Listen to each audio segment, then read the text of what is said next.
अब आप जानते हैं कि भारत के प्रधानमंत्री आजकल क्या क्या अनाप शनाप कह रहे हैं। आज मोदी जी कह रहे हैं कि मैं अपनी मां के पेट से पैदा नहीं हुआ, बायोलॉजिकल पैदा हुआ। हम पूछना चाहते हैं उत्तर प्रदेश के मुख्यमंत्री से, बाबा से, कि बाबा आप मोदी की बात से मुत्तफिक हैं कि ये बायोलॉजिकल नहीं पैदा हुए? आप बताइए मोदी जी क्या क्या बातें कर रहे हैं, क्या क्या कह रहे हैं, और कह रहे हैं कि ऊपर वाले ने उनको एक मकसद के तहत यहां पर भिजाया है। मोदी, तुमने भारत के युवाओं के मुकद्दर को बर्बाद कर दिया। भारत के युवाओं का बेरोजगारी का तनासुब परसेंटेज 45% है, और मोदी जी कह रहे हैं कि मैं बायोलॉजिकल पैदा नहीं हुआ। आप अंदाजा लगाइए, मोदी जी कहते हैं कि भारत के 17 करोड़ मुसलमान घुसपैठी हैं। आप घुसपैठी हैं? कितने घुसपैठी नहीं, हाथ उठाओ।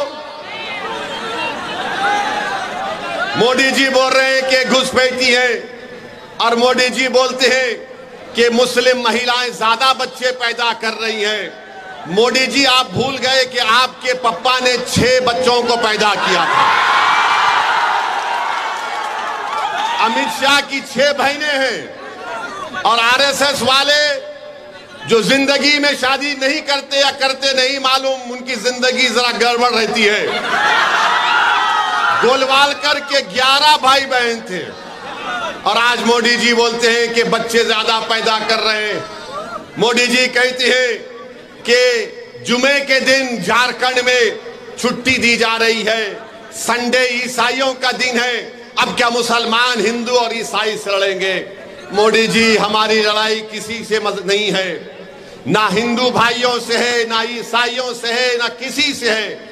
हमारी लड़ाई तुम्हारी गंदी सोच से थी और है और रहेगी इंशाअल्लाह। हम नफरत को खत्म करना चाहते हैं, हम हिस्सेदारी चाहते हैं, हम इज्जत की जिंदगी गुजारना चाहते हैं। मेरे अजीज दोस्तों और बुजुर्गों, मेरे अजीज दोस्तों और बुजुर्गों, अब मोदी जी कह रहे हैं कि आरक्षण मुसलमानों का छीन लिया जाएगा। मोदी जी, क्या आप नहीं जानते कि जिस तेली समाज से आप आते हैं, उसी तेली समाज को गुजरात में मुसलमान जो है आरक्षण मिलता है। मेरे भाई, आप ये भी जानते हैं कि मोदी जी मंगल पांडे की बात तो करते हैं कि पूर्वांचल का बेटा था, मगर मोदी जी, पूर्वांचल का बेटा मुख्तार अंसारी भी है। वो मुख्तार अंसारी जिसने अंग्रेजों के खिलाफ अपना सब कुछ कुर्बान कर दिया, मगर मोदी जी मुख्तार अंसारी के बारे में बात नहीं करना चाहते। मेरी अजीज दोस्तों और बुजुर्गों, आरक्षण लेने की बात भारत के प्रधानमंत्री करते हैं। हम उनको बताना चाहते हैं कि उत्तर प्रदेश में अंसारी भाई, आप उनको 1950 का प्रेसिडेंशियल ऑर्डर खत्म क्यों नहीं करते?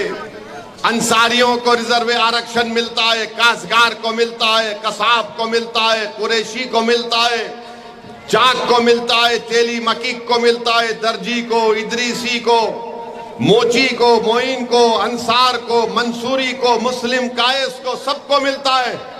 मगर मोदी जी लड़ाने का काम कर रहे हैं। मोदी जी लड़ाने का काम कर रहे हैं।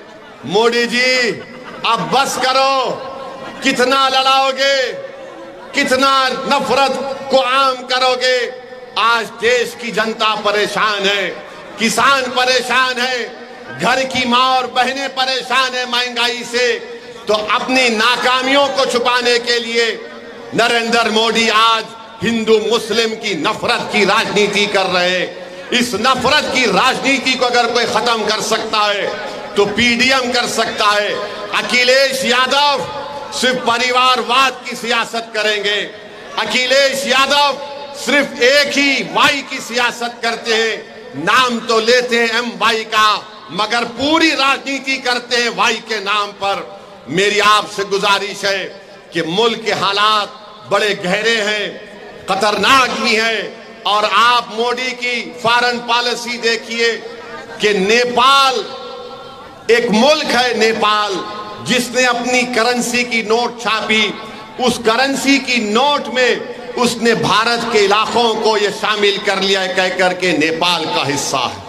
आप बताइए, नेपाल हमको आंखें दिखा रहा है, नेपाल हमको आंखें दिखा रहा है, और मोदी जी बोल रहे हैं कि जाओ अल्पसंख्यक समाज के पास जाकर मुजरा करो।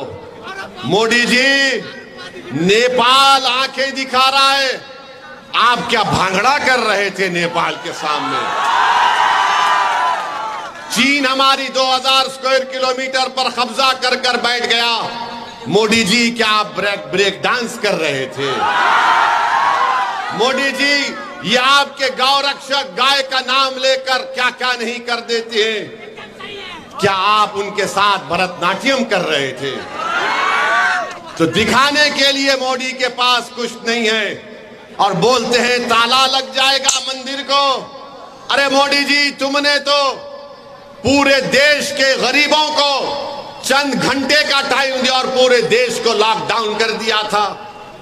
यही उत्तर प्रदेश का नौजवान जो मुंबई में था, दिल्ली में, हैदराबाद में, बेंगलुरु में था, वो तड़प गया अपने गांव को वापस आने के लिए।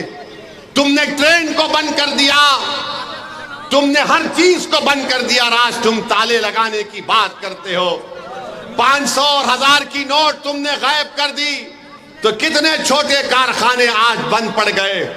हजारों लाखों की तादाद में लोग बेरोजगार हो गए, मगर मोदी को सिर्फ ताले की बात करते हैं। मेरे भाइयों बहनों, हम आपसे अपील कर रहे हैं कि 2014 में जब मोदी आए थे तो कहा था मैं 15 लाख दूंगा, मैं अच्छे दिन लेकर आऊंगा, और कहा कि मैं चाय बेचने वाला हूं। मगर उन्होंने क्या किया? उन्होंने देश को बेच दिया चाय के नाम पर। 2019 का लोकसभा का चुनाव आया तो मोदी चाय वाला नहीं बोले, मोदी अच्छे दिन भूल गए, 15 लाख भूल गए, कहा मैं चौकीदार हूं। 2019 चला गया, अब 24 आया है तो मोदी कह रहे हैं मंगलसूत्र निकाल लिया जाएगा। मोदी कह रहे हैं कि घुसपैठी है। मोदी क्या क्या आप कह रहे हैं? मेरे अजीज दोस्तों और बुजुर्गों, आपको इन तमाम लोगों को घर को भी जाना है जो उत्तर प्रदेश और देश को कमजोर करने का काम कर रहे हैं। तो हम आपसे अपील करने आए हैं। हाँ, और एक बात याद रखिए, मोदी कहते हैं पार्लियामेंट में, हमने सुना मोदी ने कहा, क्या कहा मोदी ने? कि देश का सबसे बड़ा पिछड़ाओं का नेता मैं हूं। हम आपको बता रहे हैं, भारत सरकार का डेटा कह रहे हैं कि 2014 में इस देश में हमारे 20% पिछड़ा समाज के लोग अरबपति थे। 10 साल में वो 10% कमी आ गई उसमें, और 90% अपर कास्ट के लोग आज अरबपति हैं मोदी के राज में। बताओ मोदी, आपने दौलत किसकी कम की, किसके दौलत में आपने इजाफा किया? तो मेरे अजीज दोस्तों और बुजुर्गों, हमारी आपसे ये दरमंदाना अपील है।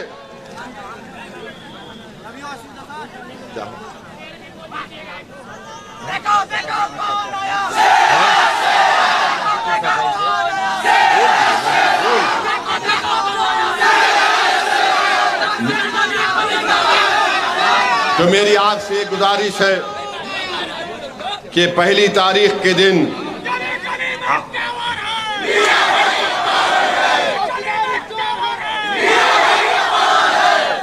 अभी आपने सुना, हमारी बहन पल्लवी पटेल ने कहा, स्वामी प्रसाद मौर्य साहब ने भी कहा कि मोदी जी कह रहे हैं कि हम आपको राशन दे रहे हैं तो आप मुझे वोट देकर पुण्य का काम करिए।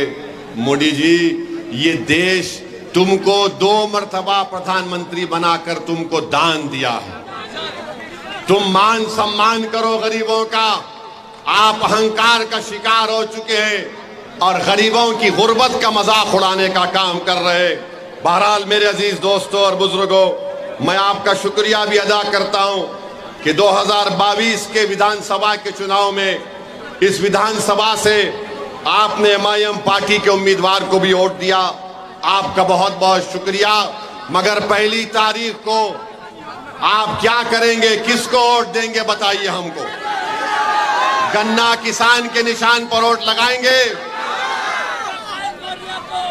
कहीं समाजवादी के बातों में तो नहीं आएंगे? हाथ उठाकर स्वामी प्रसाद मौर्य साहब को वादा करिए कि 1 तारीख को गन्ना किसान निशान पर वोट लगेगा। पूरे हाथ उठाकर बताइए। अब और एक बार हाथ उठाकर बताइए कि मोदी को कुशीनगर से भगाएंगे, स्वामी प्रसाद मौर्य को कामयाब करेंगे। तो भूलना नहीं, घर को जब जाएंगे तो शैतान आएगा, शैतान के एजेंट भी आएंगे, आकर कान में बोलेंगे ओवैसी के भड़काऊ भाषण में मत आना। तो आप उन शैतान से कहना, थू जा यहां से, भाग। वो आकर बोलेंगे ऐसा कुछ नहीं, ऐसा ये सब ऐसा ही जज्बाती बात करते हैं। वो आकर आपसे कहेंगे कि स्वामी प्रसाद मौर्य को वोट देना वोट को गड्ढे में डालने के बराबर है। तो उनसे कहना ये गड्ढा तुमने बनाया, हम इसको भरेंगे अपने वोट से इंशाअल्लाह ताला। तो 1 तारीख को क्या होगा? गन्ना किसान के निशान पर बटन दबेगा, बटन दबेगा, बटन दबेगा। तो हमारे साथ नारा लगाइए, नारे तकबीर, नारे तकबीर, हिंदुस्तान, भारत। सलाम अलैकुम।